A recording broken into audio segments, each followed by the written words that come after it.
Okay. So let's read situation number one.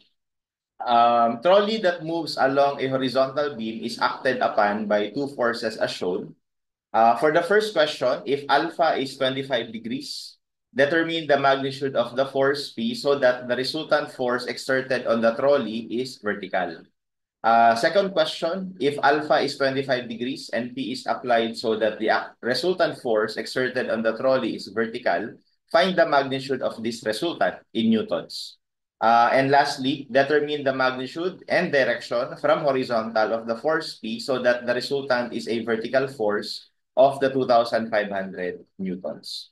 All right, so this topic now falls under resultant of a force system, and under that, that is if you look at the type of force system, it's a concurrent force system because they are intersecting at a common point. So a quick background, no, on how to find the resultant of a force. Okay, so what we do is we calculate first the x component of the resultant by taking up summation of forces along x. Okay, and then here we will just consider whether we want the positive to be acting to the right or to the left. If you want naman to the left is positive, that means yung to the right is negative. No? So generic, we just assume to the right is positive.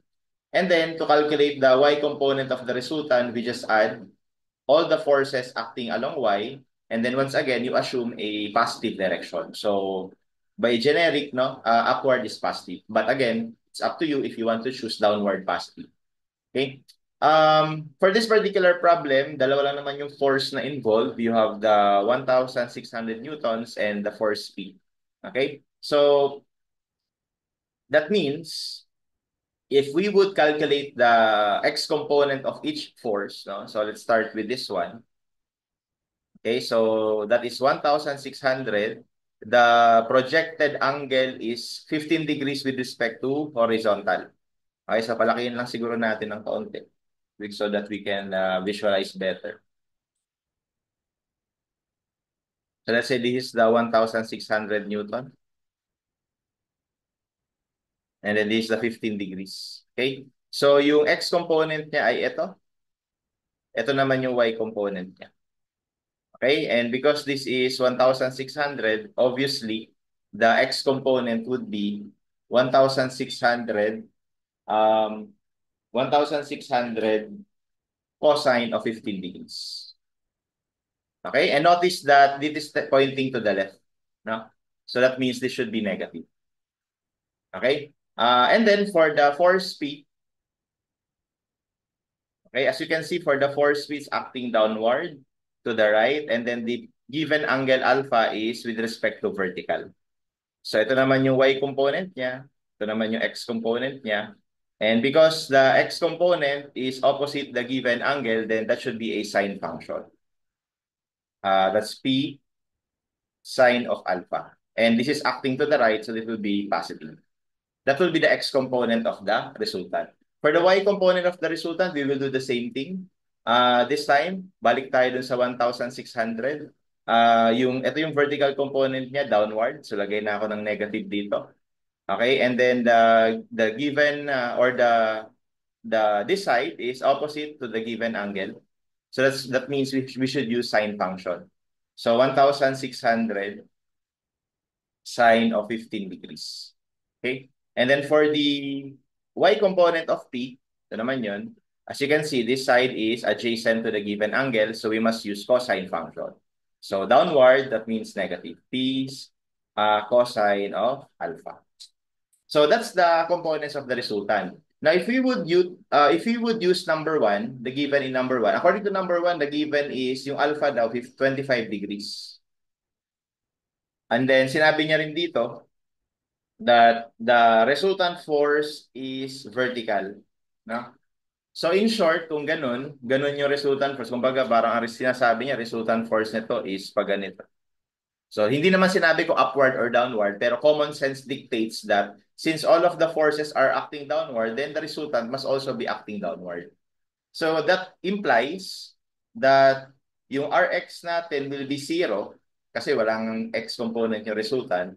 And yung Ry natin will be will have a specific value, no? It will have a specific value. Pero wala hindi siya given. So meron yang value, no? So bali yung R natin ay equal na sa Ry. And it is pointing downward. Okay?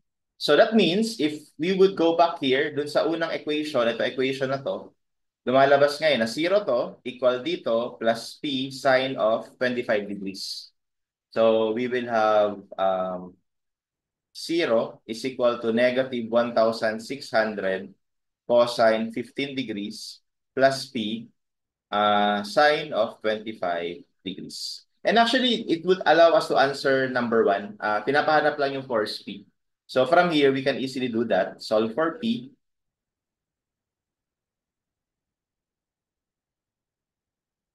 Okay, so we will have 1,600 pag tinranspose magiging positive. Cosine 15 tapos divided by sine of 25. Okay, and that gives us 3656.92.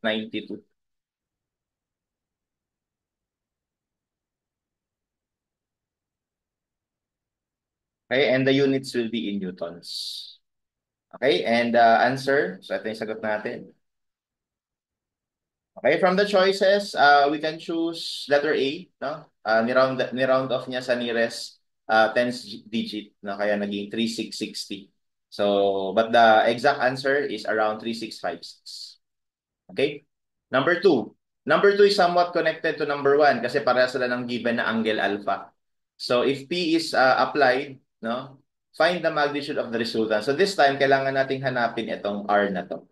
And nabanggit nga natin dito na yung R ay equal lang sa Ry because there's no X component. So, therefore, using the second equation, no, may P ka na, may alpha naman, so you can solve for Ry.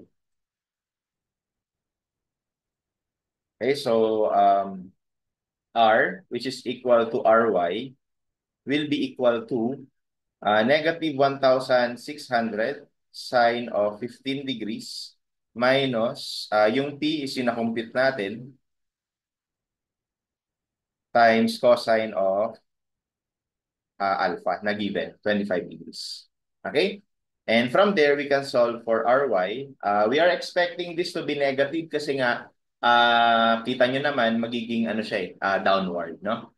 But anyway, that's 1,600 sine 15 plus yung answer natin, cosine 25. Okay, that gives us 3728.41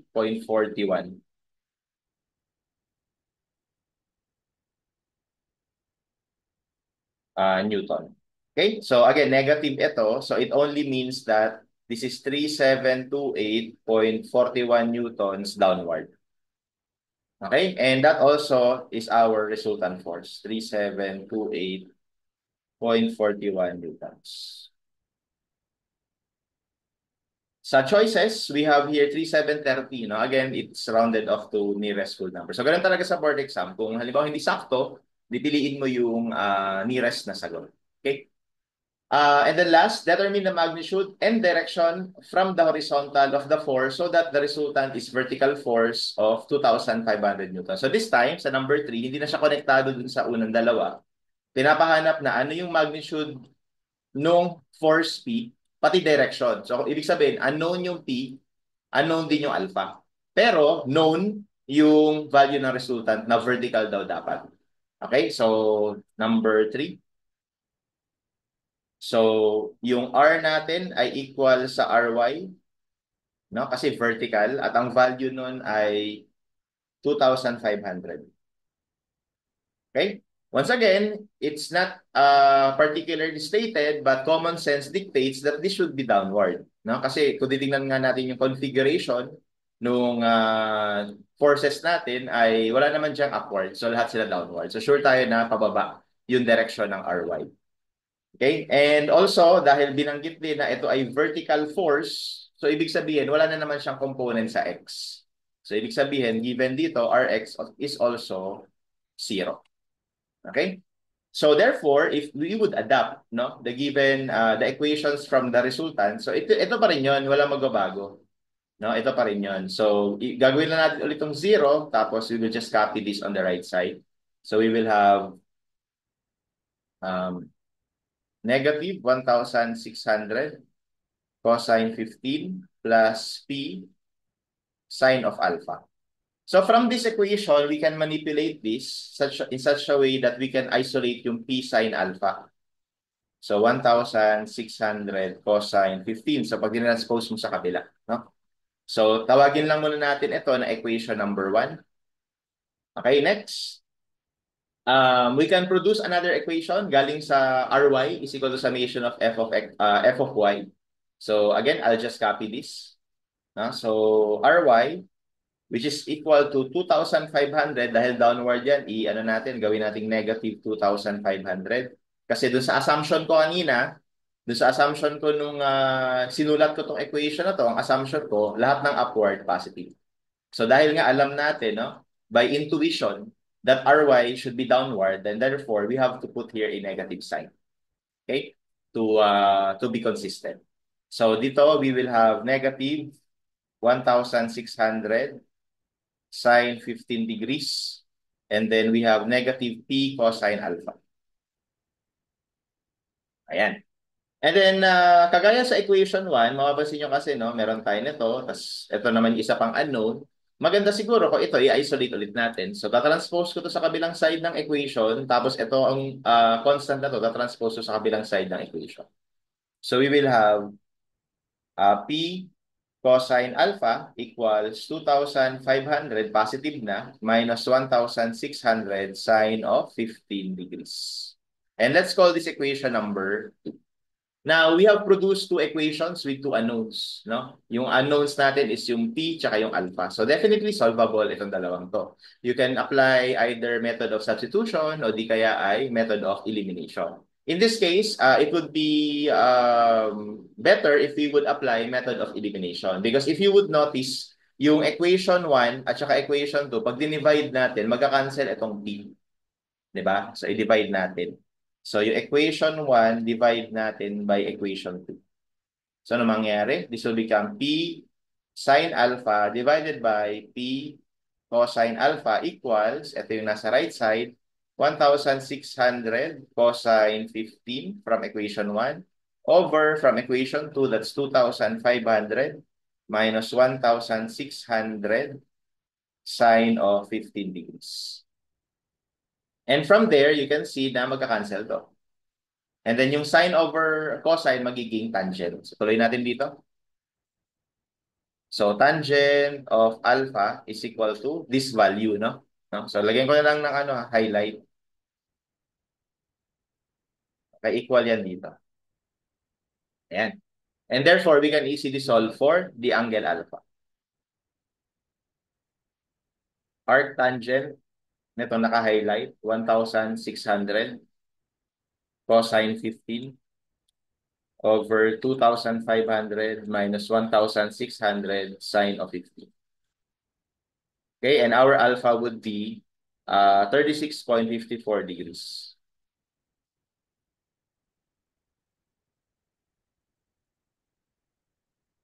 Okay? However, yung tanong sa number 3, pati yung value ng p. Pero mapapansin nyo kasi, ito na kagad yung alpha. Oh. So, sure na tayo na ito yung sagot dyan. Pero just to verify, no, kumpitin din natin yung magnitude ng p. So, to solve for the magnitude of p, you can either use equation 1 or equation 2 since meron ka na namang alpha. Substitute mo na lang, tapos solve mo si p. So, siguro mas maikli naman sa equation 1. Kaya, let's use equation 1. We will have p sine of 36.54 degrees equals 1/6 cosine of 15 degrees. So therefore, P can be calculated easily. So 1/6 cosine of 15 over sine of answer. So that's 2,596.04. 2,596.04 Newton. So this is the magnitude of the P and the direction 36.54 degrees. Okay, hence verifying that our answer is correct.